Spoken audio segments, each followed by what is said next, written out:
She smirked at me and said, "Oh, wow. Now suddenly you care where I was until 4 a.m.? I didn't react right away. I just looked at her. Then I answered, calm and cold, "I don't anymore." What she didn't know was I had already seen everything. Her location had been sitting at her ex's place all night. And while she was still asleep that afternoon, I had already set my plan in motion. The locks were changed before she even woke up. I met Jessica 3 years ago at a rooftop party in downtown Austin. Her laugh cut through the whole crowd. Loud, confident, impossible to ignore. I remember thinking she pulled people in without even trying. By the second month, we were already living together. Way too fast. My sister Emily warned me one Sunday over coffee, but I brushed it off. I was 28 and convinced I understood love better than anyone. The first year felt perfect. We cooked together during the week, took random trips to San Antonio, stayed up until 3 a.m., talking about absolutely nothing and somehow everything at the same time. Then year 2 started to crack, slowly. She'd go out with her college friends and come back late, around 2 a.m. Most nights she smelled like whiskey and cigarettes. I didn't care about her going out. I've never been controlling like that. But if I asked something simple like, "How was your night?" she'd snap, "You're not my father, Ryan." And I'd drop it. Every time. I hated the tension that came after arguments. Then came last Thursday. I woke up around 3:30 a.m. and reached across the bed. Cold sheets, empty. I checked my phone. No messages, no missed calls. So I opened the location app we set up months ago. She insisted on it after one of her friends got stranded downtown. Said it was for safety. The blue dot was sitting on Maple Drive. I knew that address. Her ex, Ethan, lived there.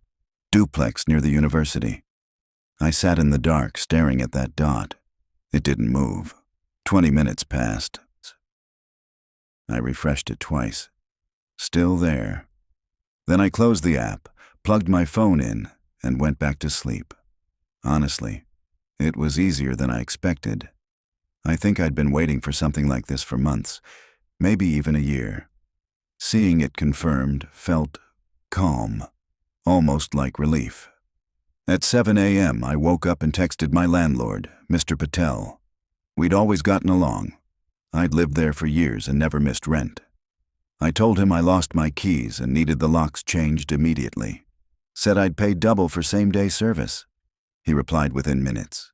Said someone would be there by noon. Then I called Emily. "Do you have boxes?" "What happened?" "I'll explain later. Do you have boxes?" "Ryan, it's 7 a.m. on a Friday." "I know." She went quiet for a second. Then said, "Yeah, I've got some. How many?" "As many as you can bring." She showed up 40 minutes later in her Subaru. Still in pajamas, coat thrown over, trunk packed with flattened boxes and tape. We didn't talk much at first. She helped me pack Jessica's clothes, her stuff from the bathroom that had taken over 2 shelves, her books she never actually read, her ridiculous collection of candles she kept buying but never lit. We moved room by room. Quiet. Efficient. Finally, Emily asked, "You want to tell me what happened?" "She spent the night at Ethan's." Emily froze mid-tape. "Her ex?" "Yeah." "You sure?"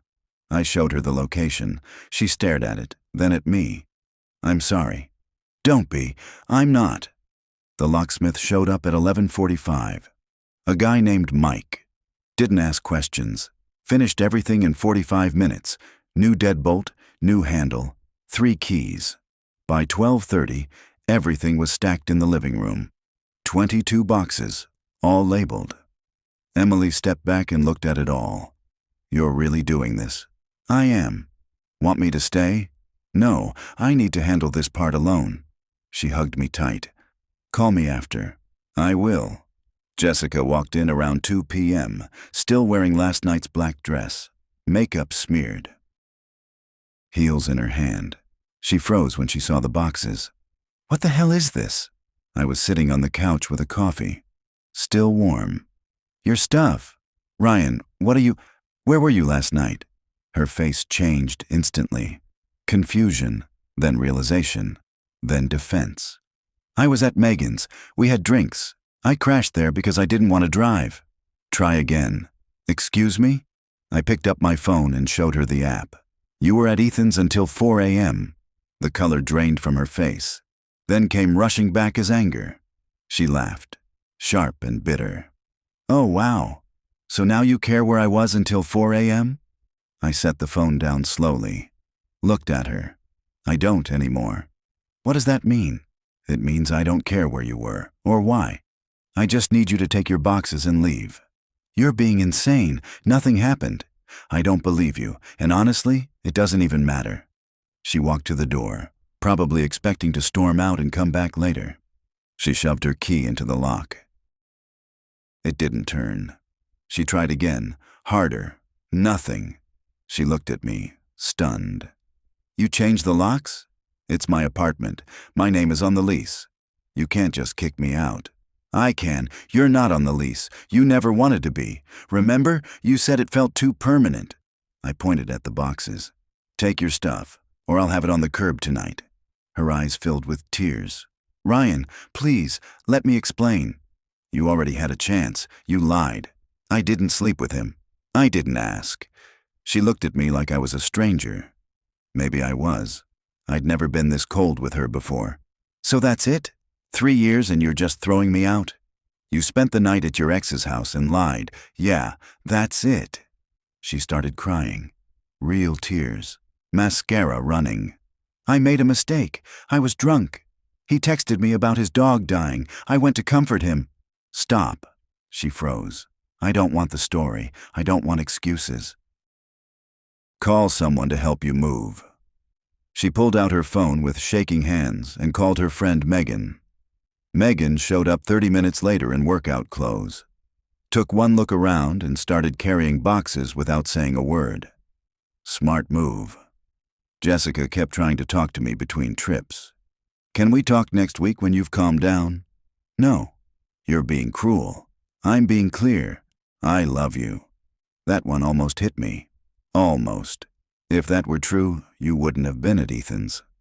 Megan glanced at me on her last trip. Not angry, just sad. She really cares about you, she said quietly. Then she shouldn't have spent the night there. Megan nodded slowly. Fair enough. When they finally left, the apartment felt huge. Quiet. I sat there for an hour staring at the wall where our Cabo picture used to hang. I had taken it down that morning. The nail hole was still there. Emily called around 5. How'd it go? She's gone. You okay? Yeah, I think so. That's shock. It'll hit later. Maybe. You want to come over? Ben's making lasagna. No, I need to sit with this. Call me if you change your mind. I will, thanks. That weekend, Jessica texted me 47 times. I counted. Apologies, accusations, contradictions. You never trusted me. I should have known you'd overreact. Ethan means nothing. Why are you doing this? I replied once on Sunday. Please stop contacting me. She didn't. Monday morning, Ethan called. I almost ignored it. But curiosity won. Ryan, man, I need to tell you something. I don't want to hear it. Just listen. Nothing happened. She showed up drunk at 1 a.m. crying about you, passed out on my couch, that's it. Then why didn't she just tell me that? Silence. Exactly, I said. Because she knew how it looked. And she chose to lie. She's a mess right now, dude.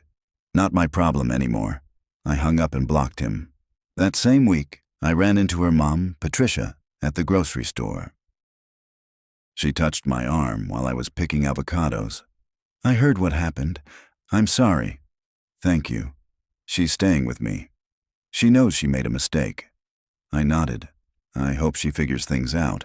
Is there any chance you two might? No. She nodded slowly. You're a good man. You deserve better. That almost broke me. Standing there in produce with someone who welcomed me into her home for years. 3 weeks later, I saw Jessica at a bar. She was with Ethan, laughing. She noticed me instantly. I turned back to my drink. She still came over, Ryan, this isn't what it looks like. I don't care what it looks like. I just don't want you to think I don't think about you. That wasn't true, but it felt good to say. She flinched. Ethan stepped in. Let's go. She hesitated, then left. My coworker Jason leaned over. That's her? Yeah. Man, you dodged a bullet. I know. 2 months later, I was doing better than fine. I started running in the mornings, picked up my guitar again. Went on a few dates. Nothing serious, but not bad either. The apartment finally felt like mine. New furniture layout, new sheets, different art. Emily came over one Saturday with Thai food and beer. You seem good, she said. I am. No regrets. I thought about it. None. What if you tried to fix things? I'd be checking her location at 3 a.m. forever. That's not a relationship. That's a prison. She nodded. You did the right thing. I know. And you sound sure. I am, for the first time in a long time. 4 months later, I heard she moved in with Ethan. Then it fell apart. He caught her texting another guy late at night. The irony wasn't lost on me, but I didn't feel anything. No satisfaction. Just distance. Like hearing about characters from a show I stopped watching. That night I finally deleted her number. I should have done it sooner. But this felt final. That last thread was gone. I slept better that night than I had in years. No waiting, no checking, no wondering. Just silence. And in that silence, peace. The next morning I made coffee and sat on my balcony watching the sunrise. My phone stayed face down on the table. For the first time in a long time, there was nothing to check. No one to think about. No dots on a map, just me. A quiet morning, and a life that was finally mine again. And it felt perfect.